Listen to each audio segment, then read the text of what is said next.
On the night of April the 18th, 2019, Lyra McKee was doing her job as a reporter after violence broke out following police searches in Derry. It was to be her last assignment. She was shot in the head by a bullet fired towards police lines.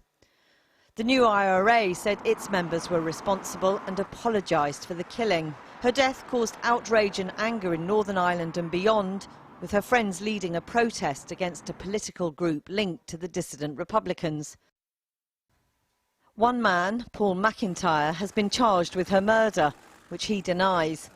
The prosecution alleged that he was seen collecting cartridge cases after the gun was fired. With the gunman still to be apprehended, her family have launched a fresh appeal to bring her killer to justice. And with recent weeks seeing sporadic, mostly loyalist violence in both Belfast and Derry, the anniversary of Miss McKee's death comes at another tense time in Northern Ireland.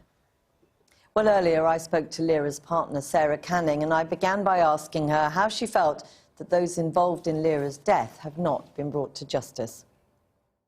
It's very difficult. I mean, I don't know. I could be walking down the street past him. I work in healthcare. I could treat him, and I honestly wouldn't have a clue.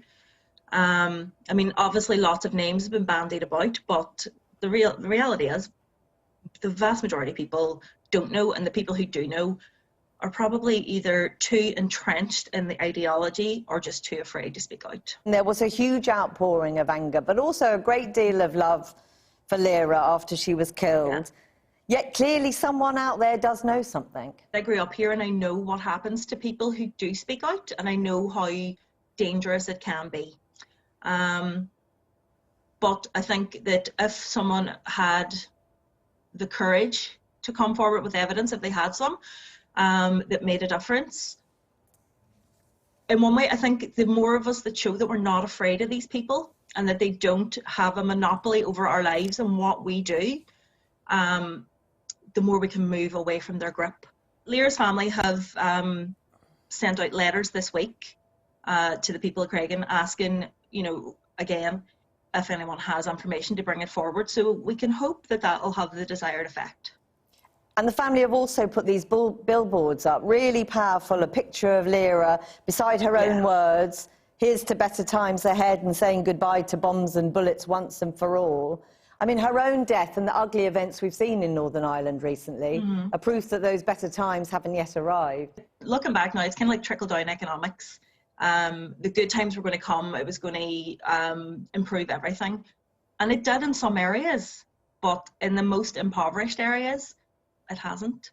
You know, people aren't seeing a lot of difference between where they were when the Good Friday Agreement was signed and now. How hopeful are you that there will be justice for Lyra?